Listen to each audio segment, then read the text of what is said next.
आपसे आपकी जिम्मेदारी पूछती हूँ, 15 जनवरी है ना आखिरी डेट आपत्ति दर्ज करने की। बताइए कितनी आपत्ति आप लोगों ने दर्ज करवाई, कितनी आपत्तियां हैं जो आपके बीएलएज ने दर्ज करवाई हैं, जिससे मुझे पता चले कि कितनी धांधलियां हो रही हैं। ये सब आपको पता चलेगा। नहीं पता नहीं चलेगा, मुझे आप बताइए। सुनिए ना, ये सब चीज ना संजय शर्मा जी, आपके आरोप बड़े गंभीर हैं और मैं ये जानना चाह रही हूँ और मैं बिल्कुल आपके साथ देना चाह रही हूँ कि अगर धांधलियों के साथ चुनाव हो रहे हैं और अगर चुनाव आयुक्त, सुन लीजिए संजय शर्मा जी, अगर चुनाव आयुक्त आपकी नहीं सुन रहे हैं या चुनाव आयोग आपकी नहीं सुन रहा है, मुझे बता तो दीजिए। मुझे तो पता होना चाहिए कि कितनी आपत्तियां हैं जो आपके बीएलएज ने बंगाल में लगाई हैं गड़बड़ियों की। हम वो सारी आपत्तियां, सारी चीजें चुनाव आयोग को दे चुके हैं। हम ड्राफ्ट रोल तक इंतजार कर रहे हैं और उसके बाद जो गड़बड़ियां हमें लगेगी तो जो न्यायिक प्रक्रिया हम उसमें जाएंगे, अप्लाई अपील करेंगे और लोग मैं आपको बता देती हूँ सर, जहां तक मेरी जानकारी, आपने अभी तक एक भी आपत्ति नहीं लगाई है, एक भी आपत्ति आप लोगों ने अभी तक नहीं लगाई है। आपने कोई भी ऐसी विधानसभा में उठाकर कोई भी ऐसा वोटर नहीं दिखाया है जिसका नाम धांधली से काटा गया हो। मैं सर 15 जनवरी आज 1 तारीख में मैं आपसे बात कर रही हूँ, इतनी धांधलियां हो रही हैं और आप इंतजार कर रहे हैं कि जब आखिरी डेट आएगी आप तब जाकर आप अपनी आपत्ति लगाएंगे। मैं जवाब लेती हूँ, मैं फिर आपके पास प्रेम शुक्ला जी कर रहे हैं, लेकिन आप मेरी बात सुनिए, मैं अपनी बात खत्म करना चाहूंगा। 30 सेकंड में मैं अपनी बात खत्म कर दूंगा।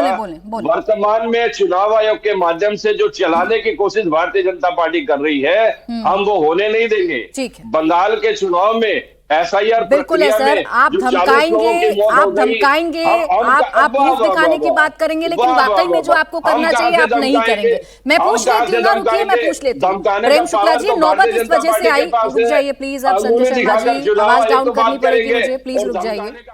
प्रेम शुक्ला जी, नौबत इसलिए आई है क्योंकि चुनाव आयुक्त ठीक से मिलते नहीं, विपक्ष से मिलते हैं तो उंगली उठाकर बात करते हैं, खड़े होकर चिल्लाकर बात करते हैं। ये सब इसलिए करते हैं क्योंकि आपके इशारे पर वो सब कुछ करते हैं, विपक्ष की सुनते नहीं है। ये आरोप है आप पर। जी, निर्वाचन आयोग 2.5 घंटा तृणमूल कांग्रेस पार्टी के शिष्टमंडल को देते हैं, ये ठीक से ना मिलने का संकेत है क्या?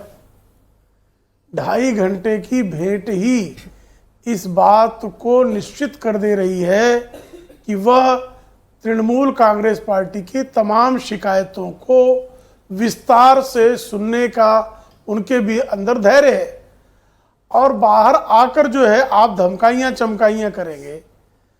देखिए, निर्वाचन आयुक्त का, मुख्य निर्वाचन आयुक्त की नियुक्ति जो है एक संवैधानिक प्रक्रिया के तहत होती है और मुख्य निर्वाचन आयुक्त संविधान के प्रति उत्तरदायी है। मुख्य निर्वाचन आयुक्त जो है वो जनप्रतिनिधित्व अधिनियम के तहत निर्वाचन का संचालन करने के लिए बाध्य हैं।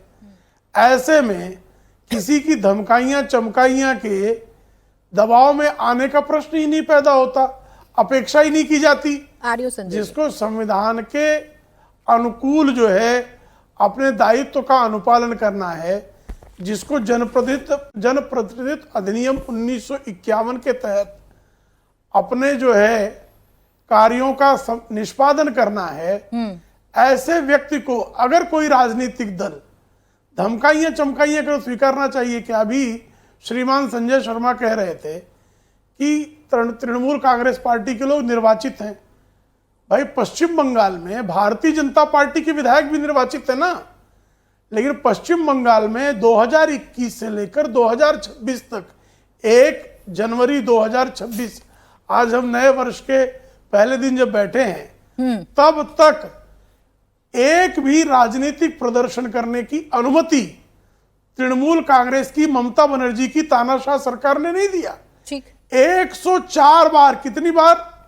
104 बार अपने संवैधानिक अधिकारों का पालन करने के लिए भारतीय जनता पार्टी को हाईकोर्ट की शरण लेनी पड़ी और हाईकोर्ट ने 104 में से 104 बार सुश्री ममता बनर्जी की सरकार के असंवैधानिक कृत्यों के लिए ममता बनर्जी की सरकार को फटकारा है। ठीक है, जवाब दें संजय शर्मा। इससे ज्यादा बेशर्मी क्या हो सकती है? आप बताइए ना, ये कौन तय करेगा? ये कैसे तय होगा? राजनीतिक कार्यों का पूरी तरह से जो है कुचलने का प्रयास करें। मैं जवाब लेती हूँ संजय शर्मा जी, कैसे तय होगा? कुचलने के प्रयास को भाई 2.5 घंटे भारतीय जनता पार्टी को अदालत जाना ठीक पड़ता है। है। प्रेम शुक्ला जी, एक सेकंड मैं जवाब लूं। भाई 2.5 घंटे आपसे मुलाकात होती है, चुनाव आयुक्त आपसे 2.5 घंटे मुलाकात करते हैं, आप अपनी सारी शिकायतें रखते हैं और जब आप बाहर आते हैं तो आपका लहजा बिल्कुल बदला बदला सा नजर आता है। आप मुझे बताइए ना, ये कैसे तय होगा या आप कैसे यकीन करेंगे? कोई तो तरीका होगा ना जो आप लोगों के पास हो, सुझा दीजिए। मुश्किल क्या है कि वर्तमान में चुनाव आयुक्त और भारतीय जनता पार्टी का जो चोली दामन का साथ हो गया है कि एक तरफ बैठक में हमारे प्रतिनिधि मंडल में जो प्रतिनिधि मंडल गया था उसमें हमारे राष्ट्रीय महासचिव श्री अभिषेक बनर्जी के नेतृत्व में सारे एमपी लोग थे, और वहां पर ऐसी क्या बात हुई कि 2.5 घंटे तक बैठक चलानी पड़ी।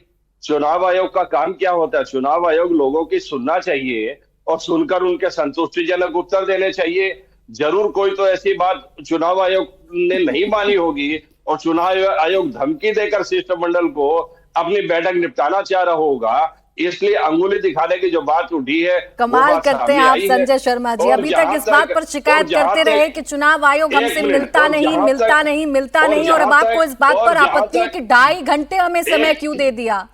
संजय शर्मा जी, अरे तय तो कर लीजिए कि आपको शिकायत करनी क्या है। जैसे आप बैटलफील्ड में कंफ्यूज नजर आ रहे हैं ना कि आपको बीजेपी से लड़ना है या चुनाव आयोग से, ऐसे इस वक्त भी आप कंफ्यूज नजर आ रहे हैं। आपको इस बात पर आपत्ति है कि 2.5 घंटा आपको क्यों दे दिया? अब आप मेरे बोलते ही टोकना शुरू कर देंगी और प्रेम शुक्ला जी को वॉकओवर देने का प्रयास बोलना करेंगी। मुझे टोकना पड़ेगा संजय शर्मा जी, मुझे टोकना पड़ेगा। आप लोगों की तो आदत है आरोप लगाइए और भाग जाइए। आप लोगों की तो आदत है, आप तो हर किसी पर आरोप लगाते हैं, आप तो हर किसी पर आरोप लगाते हैं। मुझे तो आना पड़ेगा, जब आप मुझे कंफ्यूज करेंगे तो मुझे बीच में आना पड़ेगा। मैं आपके सारे सवालों के जवाब देती हूँ। हमारे साथ सुनिए ना, हमारे साथ खास मेहमान है मोहम्मद अमीन खान जी, जो किसी राजनीतिक दल से नहीं है, वो ईसीआई में काम कर चुके हैं, वहां के पूर्व ज्वाइंट डायरेक्टर हैं। उनसे बात कर लेती हूँ, वो मुझे समझाएंगे। बताइए मोहम्मद अमीन खान जी, पहले तो इस बात का जवाब दे दीजिए, 2.5 घंटे बैठक होना क्या इस बात का इशारा है कि कोई वाद विवाद हो गया होगा? कुछ तो ऐसा रहा होगा कि बैठक इतनी लंबी चली गई, कुछ अनयूजुअल है कि इस टाइम में? देखिए, मैं शर्मा जी को बता दूं, आपके दर्शकों को बता दूं कि मैंने इलेक्शन कमीशन में एज ए ज्वाइंट डायरेक्टर तो काम किया ही है, लेकिन मेरे पास चीफ ऑफ प्रोटोकॉल भी था। यानी सारे दलों को जो आते थे उनकी जो मीटिंग्स वगैरह होती थी उनको ऑर्गेनाइज करवाना मेरा काम था, और मीटिंग होती थी सफलतापूर्वक। कभी किस तरह का कोई इस तरह का व्यवहार ना समझ में आया, ना दलों से और ना ही हमारे कमीशन की तरफ से। मैं पहली बार इस बात को सुन रहा हूँ कि वो कह रहे हैं बाहर निकल, वो भी कह रहे हैं बाहर निकल के कि उंगली उठाया और डाटा और ये किया वो किया। देखिए, ऑनरेबल मेंबर ऑफ पार्लियामेंट हैं, माननीय सांसद सदस्य हैं जो उनके साथ गए थे, एक पार्टी है उसके महासचिव गए थे। मैं इस बात को बिल्कुल सरे से इनकार करता हूँ इस तरह का वहाँ पर बिहेव हुआ।